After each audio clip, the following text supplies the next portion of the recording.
So I'm going to go ahead and kick things off because we have a lot to cover. I'm going to try to keep my presentation brief so it's not too excruciating for everyone.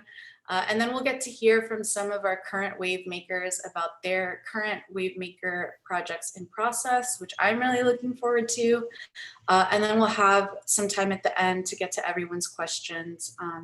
And again, we'll try to get to as many as we can. So I'm going to go ahead and dive right in to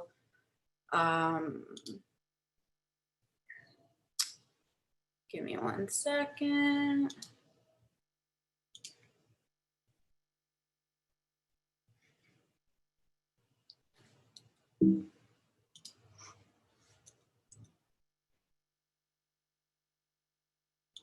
All right, there we go. Okay, can everybody see that okay? Thumbs up?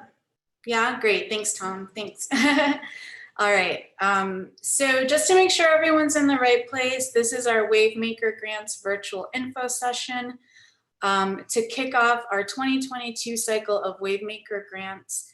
These grants are for Miami-based artists only. So if you are not based in Miami, thank you for your interest.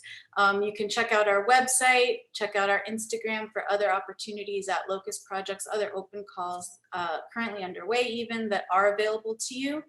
WaveMaker Grants is our grant program for Miami-based artists. For those of you who aren't familiar with Locust Projects yet, I hope most of you are, but for those of you who are new to us, we were founded by artists for artists a long time ago. We're Miami's longest running nonprofit alternative art space. We incubate, produce, and present experimental and ambitious new art through commissioned exhibitions, projects, grant programs like WaveMaker, public programming, and lots of other things. As a leading incubator of new art and ideas, we encourage boundary-pushing creative endeavors, risk-taking, and experimentation by local, national, and international artists. We invest in our local arts community by providing artists with project grants like WaveMaker, and we empower creative careers by supporting the administrative work of being an artist in various ways. We have an artist resource hub, we have pro bono legal services via our Legal Art Link program, among other great resources and opportunities. So I want to emphasize a few things. We support experimental and ambitious new art. We encourage boundary-pushing creative endeavors, risk-taking, and experimentation. So if that excites you, this grant program is right for you and right for your work. That's the spirit of the WaveMaker grant, and those are the kinds of projects that we get really excited about supporting.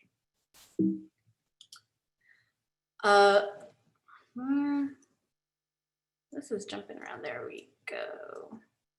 About WaveMaker grants. WaveMaker at Locust Projects supports Miami's visionary artists with incubator grants for innovative projects that are shared with the public in unconventional spaces. So again, visionary work, incubator funding, innovative projects that are shared with the public, accessible to the public, engage with the public in unconventional spaces. Unconventional spaces, we'll get more into that a little later, but basically anything outside of a commercial gallery, an institutional museum. We really want these works to be out in the world, out in the community, and engaging with people in unexpected places. Since 2015, we've awarded $450,000 in funding to 90 of Miami's visionary artists, curators, and collectives, and we look forward to doing more of that this year. There are 32 organizations just like Locust Projects all around the country that receive a big chunk of money from the Warhol Foundation that we then get to give to local artists working in our own cities, in our own communities. It's called the Regional Regranting Program or Regional Regranting Network. And through this program, the Longhaul Foundation is really trying to get resources out into communities for independent, non-traditional, public-facing artist projects, to provide resources for informal, non-incorporated collectives and independent organizers whose work typically falls outside the reach of traditional funding sources. So again, by relaying this information early on, I'm really trying to get at the spirit of this grant program. It's really for experimental, ambitious work that's visionary, that's innovative, that's being done by independent artists out in the community, who maybe aren't tapped into typical funding sources, typical funding networks. So if that sounds like you, if that sounds like the kind of work you do or are interested in doing, we would love a proposal from you. This grant is definitely for you. In 2022, we'll award Incubator Grants totaling $60,000. Individual grants can be requested up to $6,000 each. If you need less money to make your idea happen, that's okay. However, I strongly encourage you to scale up your project and request the full $6,000. That money's there, it's there for you. We want to give it to you so that you have ample resources to make your idea happen. We award grants in 3 categories: new work and projects, long haul projects, and research and development plus implementation. And we'll cover each of those a little bit. New work projects are grants up to $6,000 each to support the creation and presentation of visionary and artist-driven new works or projects. So that's pretty straightforward. It's what you think of as, you know, an artist, a collective of artists making a body of new work and presenting it to the public, engaging the public in some way in an unconventional space. We also have a category for long haul projects, which I personally love. We offer grants again up to $6,000 for launching, sustaining, or completing a long-term project. And the goal here is to really recognize and support the time and commitment required to pursue long-term artistic work. And then we have our research and development and implementation category. This category breaks up the $6,000 maximum grant amount into 2 years. So in your first year, you can apply for up to $2,000 to support research and development for an ambitious new project that takes a creative risk or might benefit from a longer planning period. For example, we have had artists in the past in this category apply to research a project that involved crypto, and they felt like they really needed that research and development period to really figure out what was feasible. We have an artist this year who's using the research and development period to study flowers, to have the time and space to study this material that they're creating beautiful sculptures and other works from. So I really love that we're able to give artists, you know, a little bit of money to just have time to invest in the research and planning phase for their idea. And then after the research and development phase, if your research has been successful and you feel confident in moving forward with your project, you can apply for the $4,000, remaining $4,000 to implement it. And if you feel like, hey, I did my research, I took that risk, I don't think my project's gonna work out the way I imagined it might, crypto's not what I thought it was, that's fine. You can, you know, just end with the research and development period. Who is eligible? Artists, speaking broadly, curators, arts writers, organizers, collectives, artist-run spaces at all career stages who reside in Miami-Dade County. You're all encouraged to apply. Film, performance, dance, music, and other projects that fall outside a strict definition of visual art are eligible. However, please keep in mind that Locust Projects is a visual arts organization. The Andy Warhol Foundation for the Visual Arts funds this program. So visual arts really should be the leading component of your project, even if it's working in another creative realm. If applying as a group, the partnership can be long-standing or initiated just for this project. You'll be asked to identify one person to serve as the lead contact for your project. And the lead contact and the majority of the group must be based in Miami-Dade County. These grants are for individual artists, so nonprofits are not eligible, or LLCs that are established for commercial enterprise are not eligible.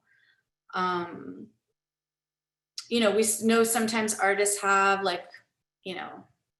their name LLC to kind of work out their tax scenario. We can work that out, but it's really trying to put the money into the hands of individual artists and not companies, not corporations, for-profit corporations. If you received a WaveMaker grant last year, you're not eligible to apply this year, with the exception of those applying for an implementation grant.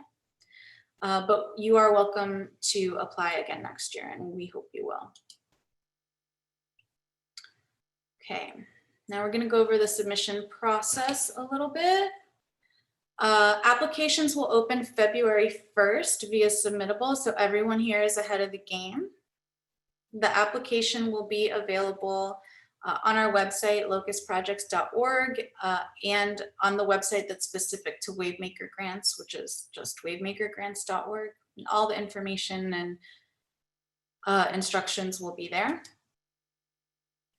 If you are not familiar with Submittable, you will have to create a Submittable account to apply. It's pretty straightforward. You just go to their website, give them your basic information, and you'll be able to access our application that way.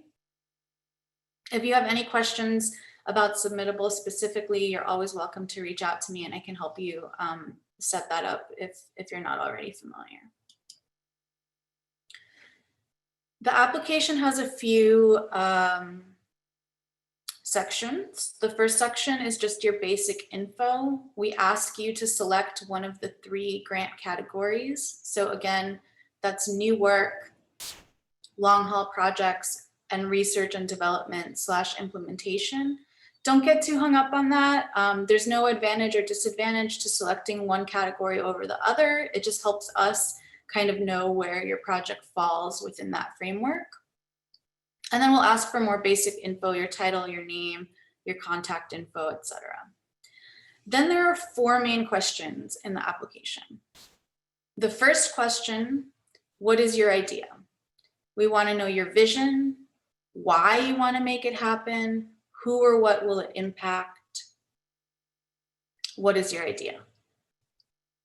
The second question is, how will you make it happen? Who will you collaborate with?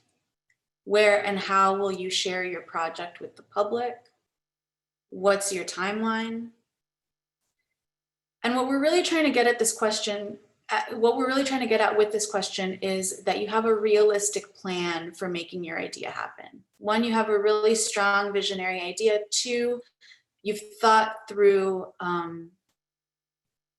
how to make it a reality, and your plan is thoughtful, it's realistic. The third main question is, who are you? Tell us about your past work, your past creative work. If you're at an early stage in your career and just getting started, you can tell us about your future creative goals. Why are you the right person to make this project happen? And the fourth question is, how will you use your grant funds? What do you need to make your project happen? How will you get the funding, resources, and/or other support you need? Again, with this question, you really want to convince the panel that you have a realistic plan for making your project happen within budget and on time. And then finally, we'll ask for some work samples. 1, a really great image that will represent your project if it's selected in all of our promotional materials. And then we'll ask for optional work samples that can be images, audio, video, etc. Anything that gives the selection team a better sense of your creative point of view. If you have a lot of work, try to make selections that are most relevant to this project. Try to include your strongest work samples. Again, as you're thinking through these questions and how you're going to answer them, remember that you know, you're really talking to a panel of people who are looking through a lot of proposals. So just make a really compelling case for your idea, for your capacity to make it happen, for who you are as a person, as an artist, and share some work that will really resonate. Your responses. So the first three questions: what is your idea? How will you make it happen? And who are you? You can respond in one of three ways: a brief paragraph, a brief video clip, or a brief audio clip. Now, we started this last year as a way to give people more options for how they communicate their ideas. So if you know that you're a really strong writer and you like to communicate that way and you can communicate effectively that way, give us a paragraph, 250 to 500 words. If you feel more comfortable with a video clip, this has been helpful, for example, for some people who, you know, English is maybe not their primary language and they feel more comfortable speaking than writing. Or if you just know, like, hey, I'm a brilliant artist and I'm bad at sentences, so I'm going to submit a video clip. That's fine.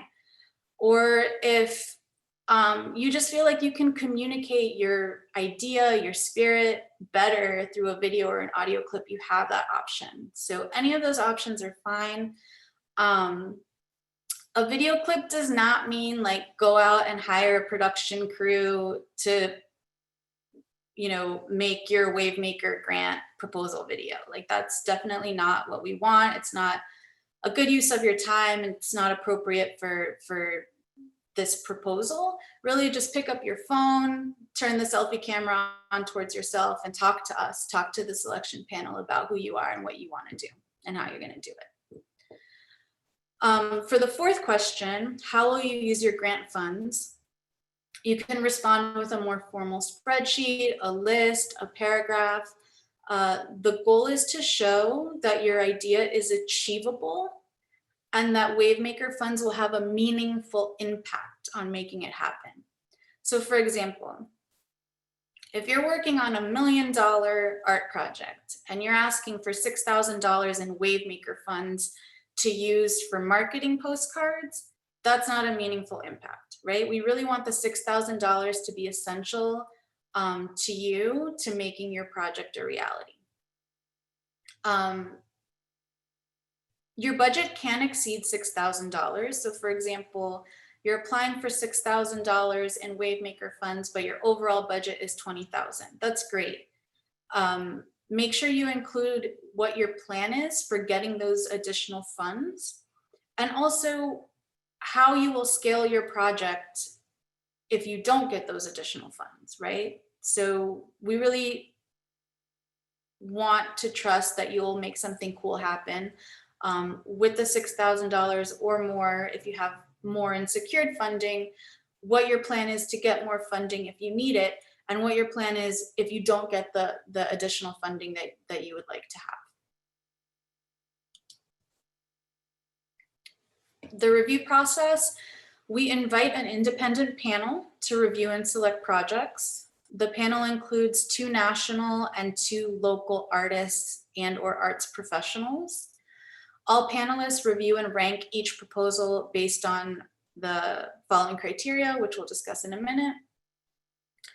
During a convening administered by us at Locust Projects, the panelists have an opportunity to discuss the highest scoring proposals, and then they all agree on which projects will be awarded WaveMaker grants and how the funds will be allocated. And I just wanted to include this to demystify that process a little bit for everyone. Sometimes I think artists, you know, we apply for things and we don't always know what happens after that. it's just 4 arts professionals in a room looking over a bunch of really great projects. And it's really more, to use a cliche, more of an art than a science. We try to pick a team, with a lot of different kinds of experience, a lot of different kinds of perspective, and they're all just kind of responding to the materials in front of them and talking with each other until they agree on a group of WaveMakers and how to allocate the funds. The selection criteria that we use as a guide is as follows. It's not limited to this, but this is the guide that we offer the selection team. Your overall idea, vision, and artistic innovation. We keep coming back to that. We want a really strong idea that's visionary, that's innovative. Its relevance to the local, social, cultural, and/or geographic context. Accessibility of the project to the public in an unconventional space. And I'll reiterate again that the project cannot be proposed to be shown in a museum or a commercial gallery. We really are trying, to get work out into the community outside of commercial and institutional kind of markets. For the capacity of the applicant to realize the project on time and within budget. Again, you really want to make a case that you've thought your project through and that you have a feasible plan for making it happen. And then finally, the potential impact on the local community, the arts and cultural landscape, or the artist's individual growth. Some dates to remember. You're at our info session today, so you're ahead of the game. I will have virtual office hours on Thursday. If you still have questions after tonight, my amazing colleague Alexandra will drop the link to that in the chat. So if you have more questions and want to meet with me one-on-one to discuss your specific project, we'll have time to do that. We'll have another info session at Locust Projects a little closer to the submissions closing, which you're welcome to attend as well if you still have more questions or want to hear some different perspectives. February 1st, submissions will open via Submittable. Again, you can find that link on either website, locustprojects.org or wavemakergrants.org. Submissions will close April 1st, so you have about 2 months. February and March to apply, and then the WaveMakers will be announced in June. If you want more information after tonight, again, the website where all this info will be updated on February 1st is wavemakergrants.org. If you don't already, you can follow us at Locust Projects on Instagram, where you can stay up to date on everything we're up to and lots of resources and opportunities for artists beyond just this grant program. You can sign up for our artist e-news at locustprojects.org, where we also regularly share opportunities for artists. And you can always reach out to me with any questions about this program at programs@locustprojects.org.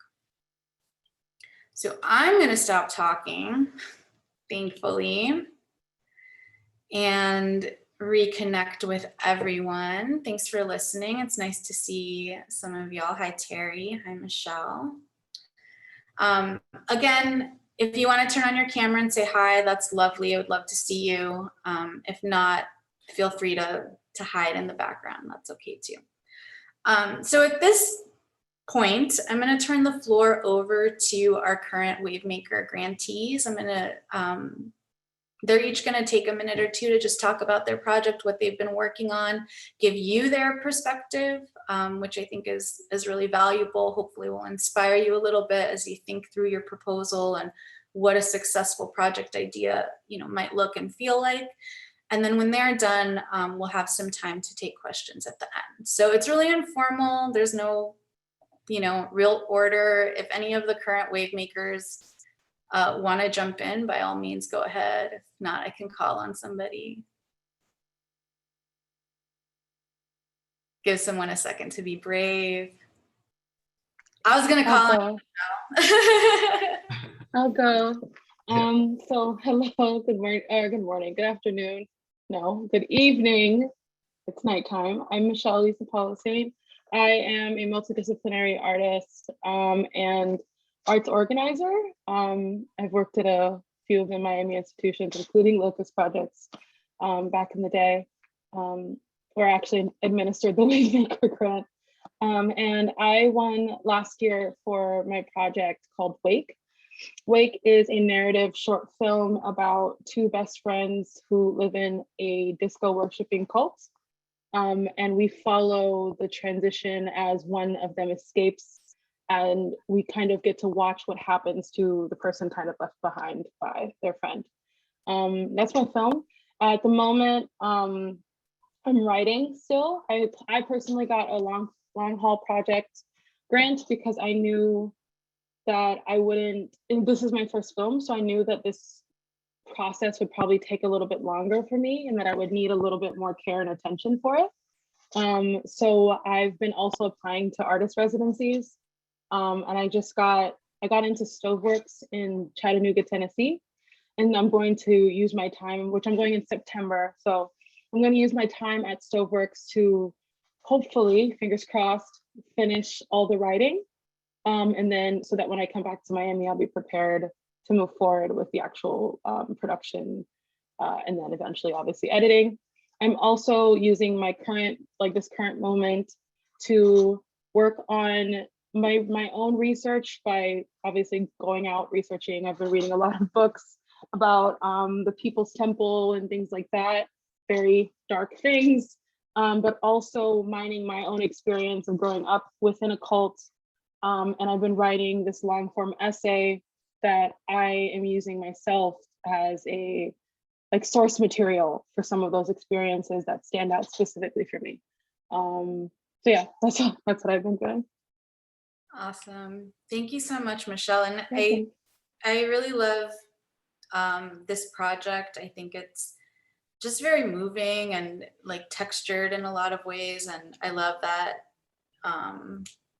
given your investment in like the local arts community, that you're able to have the support, to have time to write and think and create your best work in like a medium that's totally brand new to you. That's all very exciting. Yeah, thank you. I also really do appreciate that too, because as an artist, who's also an administrator, there's like a kind of a line that I personally try my best not to cross at all. So even if I'm allowed to apply to things at places I work, I think it's just inappropriate in a way. Or even Locust, I waited a bit before I applied after I stopped working there. So it is also nice to appreciate that on the administrative side at institutions like Locust Projects, there is an understanding of the overlap that exists for artists who are also administrators and all the other overlaps, you know? Totally. Adrian, it's long. I did Longhaul. Because she asked in the chat. I just asked for that. Okay, that's me. Thank you, Michelle. Who's next? I can go if you want. Sure, jump right in. Thanks. So I'm Nick Gilmore. Good to see everybody. I'm a Miami-based artist. I also do a lot of wood sculpture and also printmaking. I teach printmaking at FIU. And just a quick backstory, a lot of what I do in terms of my art practice is to go around Miami, finding old houses built in the 20s or 30s or earlier that are being demolished, and I salvage the wood from them. Usually it's this very specific type of wood known as Dade County pine. Some of you may be familiar with that. If you're not, just Google Dade County pine and do some research. I don't want to talk too much about it because I'll never stop talking. But so anyway, in 2017, I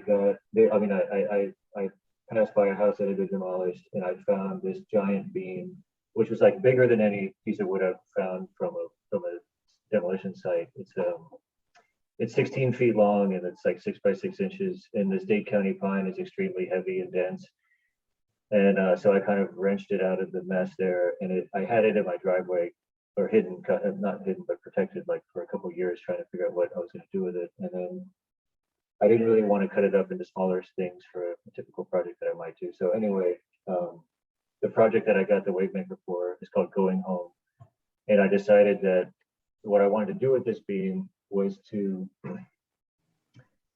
literally just sort of sand it off so it didn't have any splinters, and then with a bunch of help from the community, possibly some of you all out there and other community like nonprofit organizations that are into local preservation of pine rockland habitat and whatnot, to literally put the beam on our shoulders and walk it down into the Everglades, into the pine rocklands that are still there. It's about hopefully about a 2.5 mile hike, which is going to be a lot of, I'm curious to, I don't really know how difficult it's going to be. It might be like just excruciating, but that's kind of part of the point.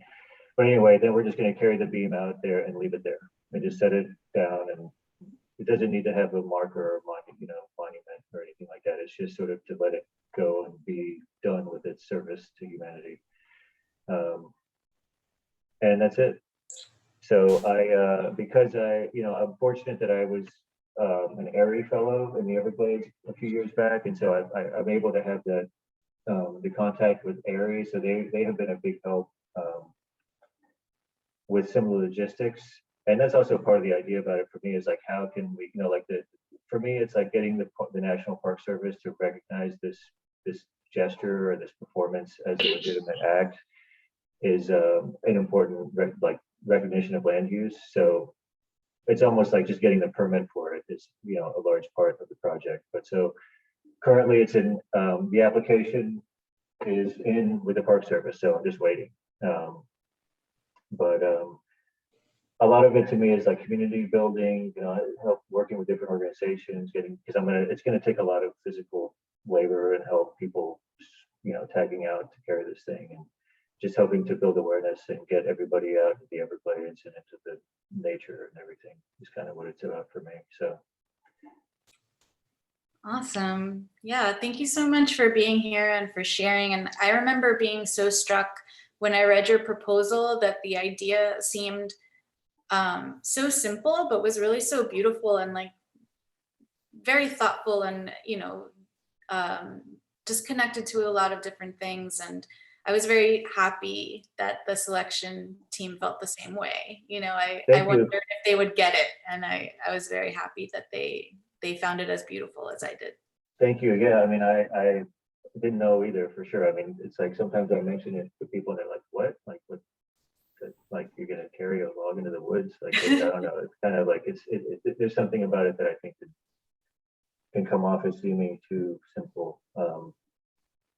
But to me, I don't know. I'm glad you feel that way because I feel the same way. I mean, it's really an important project for me personally, and I just really want to get to do it. So I'm super thrilled and grateful to have gotten the grant because it really makes a lot of the having the resources to do it makes all the difference. Awesome. Juan Carlos, I see your hand up. Did you want to go? Sure. Yes. Hi, everybody. So my name is Juan Carlos Saldivar, and I also make work under the name of Violeta Flores. Thank you, Monica, for inviting me.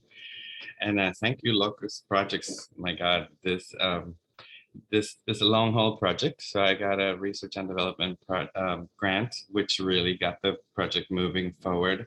And then I got an implementation grant, which now have a little bit of an extension because of COVID. So my project was trying to tackle senior isolation using virtual reality. And so trying to find ways to use that technology with the senior community. I have a little presentation. It was just 5 images, really, just to give you a visual. So let me know if you can see. Yeah, you should be able to share. Let me know if you have issues.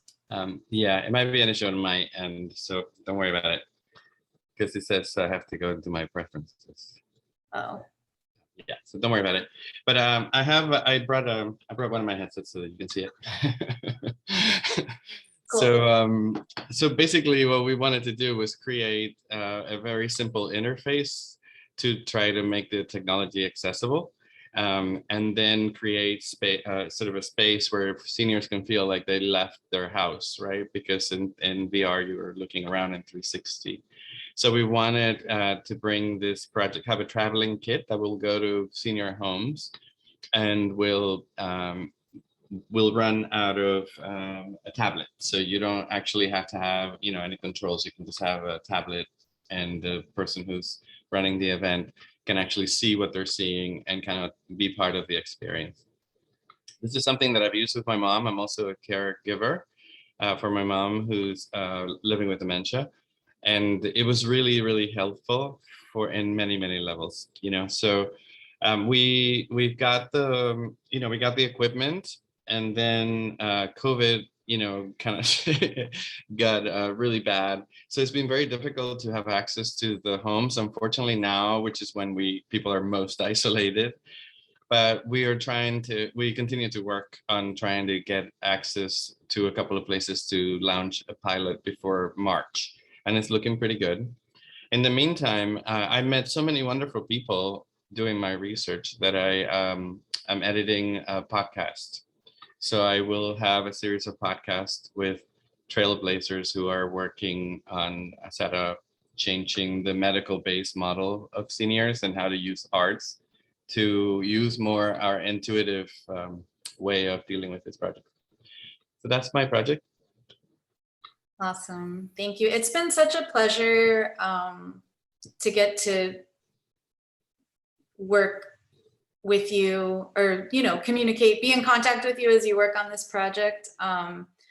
Especially seeing kind of the evolution from your work as a filmmaker into this world of VR, and how unexpectedly timely your project became, because you were working on this before COVID, and then COVID kind of brought this issue of like seniors and senior centers and isolation and their special needs kind of to the foreground. It's just been a real pleasure to be on that journey with you, and thank you. Especially one that's so tied to who you are as a person and your humanity and your family, and it's a very special project. Thank you. I hate to rush through this, but there's a few more folks that I want to make sure you hear from. So Sage, do you want to share? Are you ready to share? Sure. So my name is Sage. I am so thrilled with this grant and just the whole experience overall. When I tell people about the grant, I tell people that sometimes it always takes that one yes. And this was like the one yes that I really needed. So anyways, my project is called The Royal Painting. And it's basically taking 17th century portraits, but putting it with Black women, because originally I watched Bridgerton. I don't know if anyone's seen Bridgerton, but obsessed. But I saw that, and then I got to thinking about like royal paintings. Like if you pull them up, you never see any Black people or just Black women in it. And I feel like being a Black woman myself and just growing up as a Black woman, a lot of things that we do are seen as ghetto or just seen as unprofessional. Like we can't have long nails. We can't have braids in our hair in the workplace because it's ghetto and things like that. So I took paintings that are supposed to be for royalty, and I'm recreating it with Black women with like really eccentric Afro hairstyles and having long nails in it as well. I can actually share my screen too to show my website, because I put it up on my website. If anyone wants to take a look, I will put the link there. So I shot this project before the grant, but I hated how it came out, but I was able to at least use one of the photos to repurpose in this photo here. And this is kind of what my project is going to be. It's just going to be the contrasts of Black women in a room full of people who are not of color. I also do credit to Flojo, who was an Olympian, and she was known for her long, colorful nails and was depicted as abnormal, deviant, and different. There's actually like media articles about them bashing her nails. So that's another nod towards her. So in the long run, that's what my project's about, but I do have it explained more in detail on my website.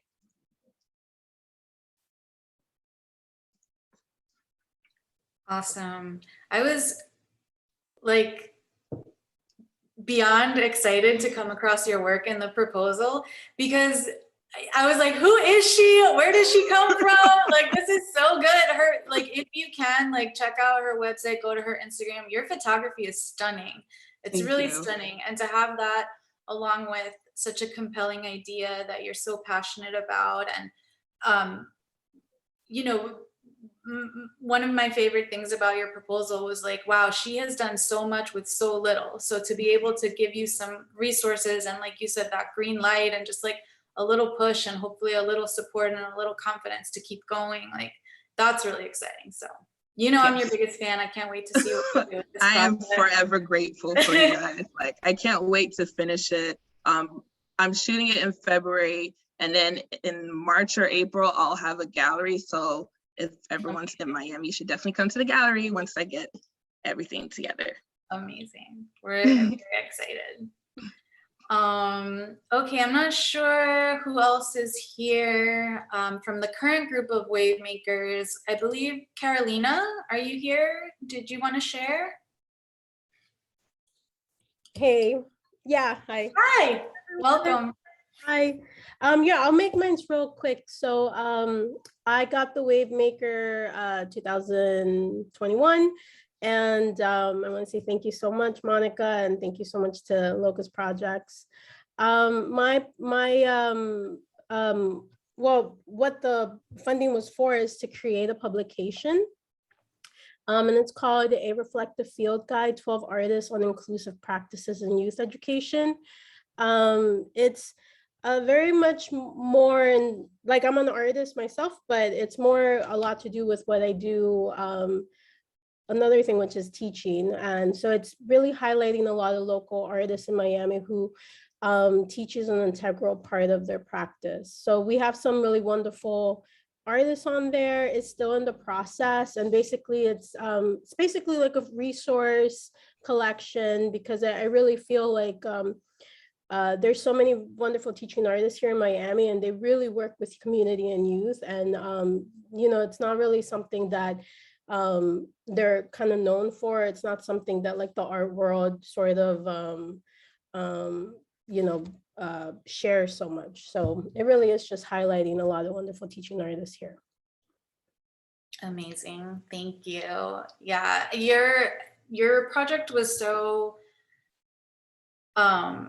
it came across as being so generous. And now that I have had the opportunity to meet you a few times in person, like you're a very generous person, and it came across in the proposal and the way that you're able to center all these teaching artists and also bring some really creative, smart, like good people together. It's like really exciting that you're creating that space for everyone to kind of connect and share their knowledge and experience. It's very cool.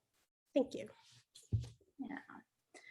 All right, I think that's everyone from the current group that wanted to share. If I'm wrong, please jump in.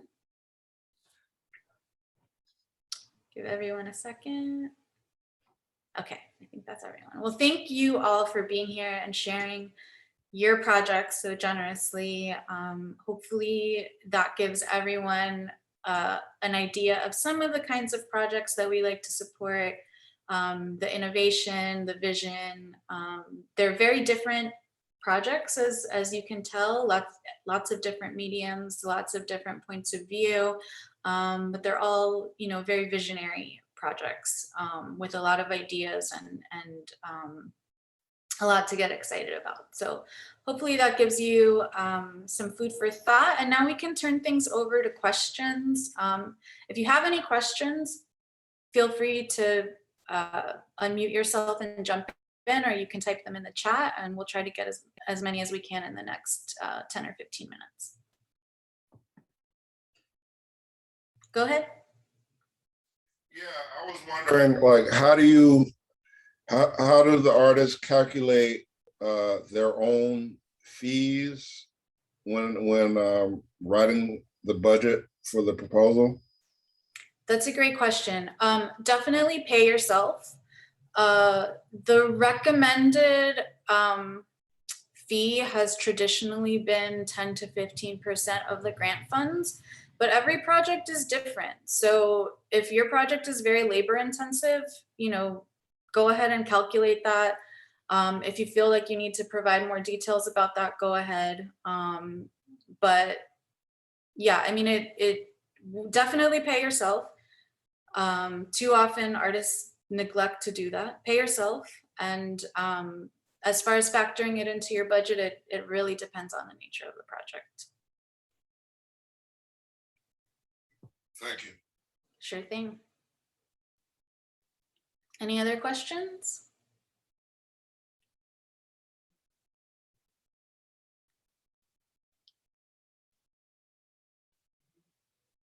Is Carolina Cuevas project long haul or R&D plus implementation? I believe yours was a long haul project. It was actually new work. Okay, Yeah, it's new work. great.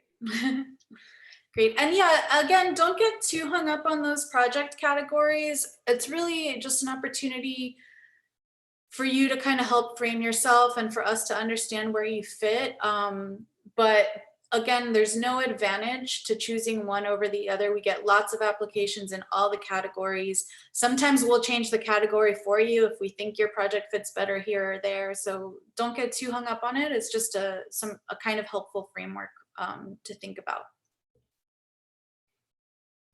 Is there a website where we can see more info about each project? Yeah, if you go to wavemakergrants.org, there's an archive of all of the WaveMaker projects going back to the very first year. So you can at least see a really great image and a little bit of information about each project.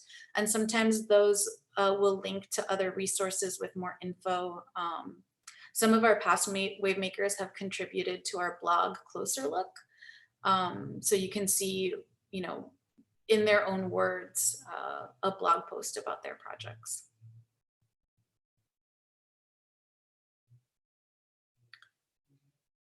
How rigorous is the application process for the implementation phase of the R&D/implementation type of project?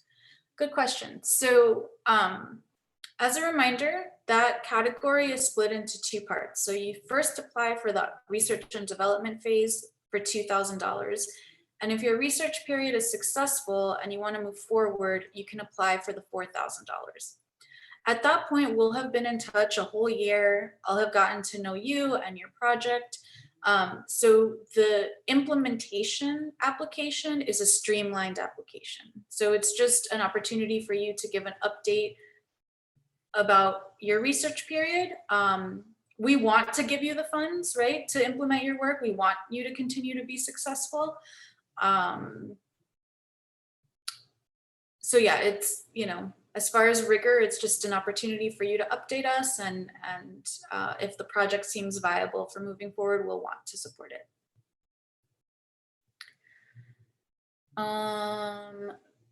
Michelle asked me this in private, but I'm going to share that at Ulite, where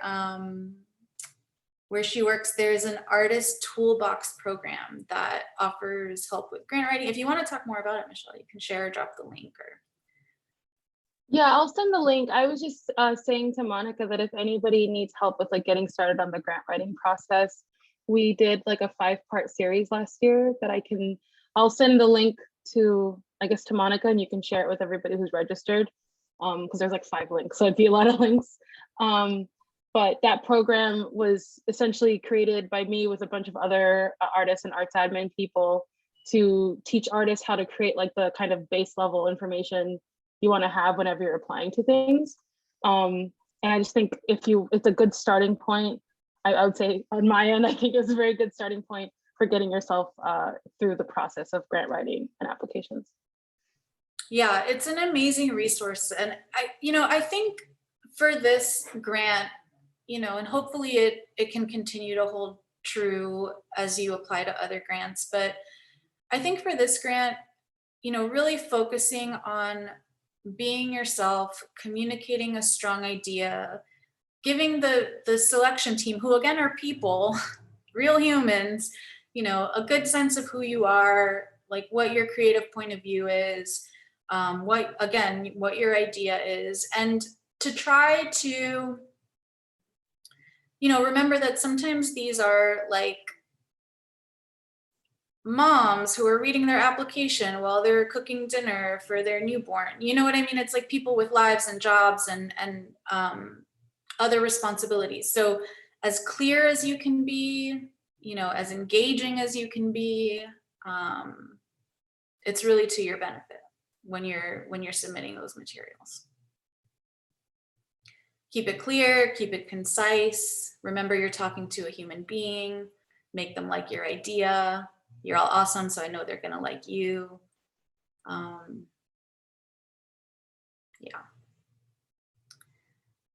Any other questions? Feel free to ask out loud or in the chat. I'll give a second for anyone who wants to ask a question out loud. Okay, we'll turn to the chat. Not sure if you explained this and I didn't understand. What if the cost of the project is bigger than 6K, but I don't know yet how the rest will be funded? Can I just include the estimated cost? Yes. So the WaveMaker grant cap is $6,000 per project. I encourage everyone to apply for the full amount. If you need less, that's okay, but the money's there. So you may as well scale your project up to the 6,000. If your project requires a bigger budget, let's say you need 20,000, when you're answering the question about the budget, make sure you're clear about how you plan to get that extra money and what you'll do if you don't get it, right? If you have secured funding, great, let us know that. If you don't have secured funding and you're just applying to other grants, you know, hoping to get funds from other sources, that's great. That's part of the process. But make sure you have a clear idea of how you can scale the project back if you only have $6,000 to work with, right? Because what we don't want to happen is that we give you $6,000 and you're like, oh, I needed 50 and I couldn't get the rest, so now I can't do anything. No, you have to do something. So what will you do? What will you do if you don't get that extra funding, which we hope you'll get? Next question. If I wanted to use the grant to show work in a space, I know a traditional gallery space isn't eligible, but could a warehouse or a more low-key local kind of venue be considered allowed? Yes, absolutely. Anything that's not a commercial gallery or a museum, anything that's artist run, a storefront, a warehouse, a restaurant, a park, places like that. Would I be eligible if I wanted to present the project in an international space, overseas? I'm still not sure where to present it, but I was thinking somewhere that wasn't here. Yes and no. You would have to present it in some way in Miami to a local audience, make it accessible to Miami and to a local audience. But if there was a component of it that was international, that would be fine. If it was something that was like in conversation with Miami and somewhere else, that would be really cool. Awesome. But there does need to be local accessibility. Okay, cool. Thank you. Sure thing. Does my project need to impact the community? It needs to engage with the public in some way. So, you know, impact is kind of a big word. It can mean a lot of things or mean nothing. But the idea is to share your project with the public, and ideally engage them in some way. And you'll have an opportunity to kind of explain that more in the application.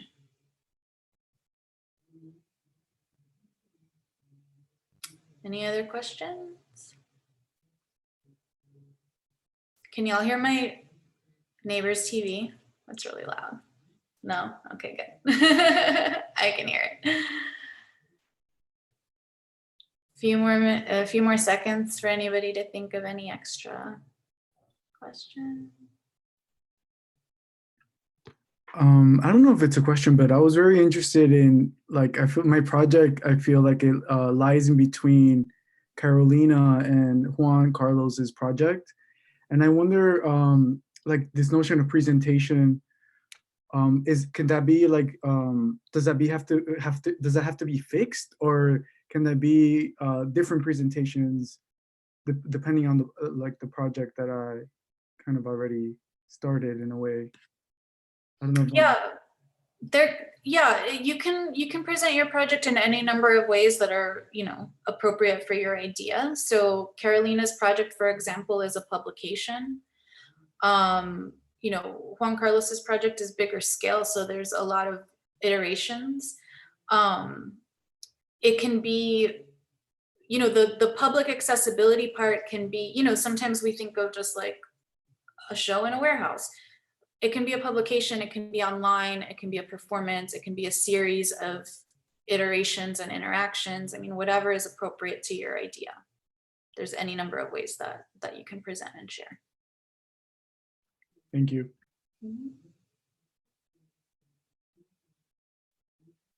Last question, anybody? Okay. Well, thank you all for being here. I'm really excited to see your proposals. Again, I have office hours on Thursday. If anybody has any questions, I encourage you to please make an appointment and let's talk about, your specific project idea. I really want to help everyone submit a successful proposal. We will have another info session that will cover a lot of the same material, but it'll be at Locust Projects and there will be other people sharing. So you're welcome to join that as well if you think that would be helpful. And of course, we'd love to see you at Locust Projects to come check out our current shows. More details about that are on our website, locustprojects.org. And we're having a party on the 5th. So if you're free, it's a Saturday, come hang out and celebrate the closing of our current shows with us. I think that's it. Thank you, everyone. Bye, everyone. Bye, Monica. Bye. Thanks, Monica. Bye, Take care. Monica. Bye. Thank you. Good to see you all. Bye, thank you.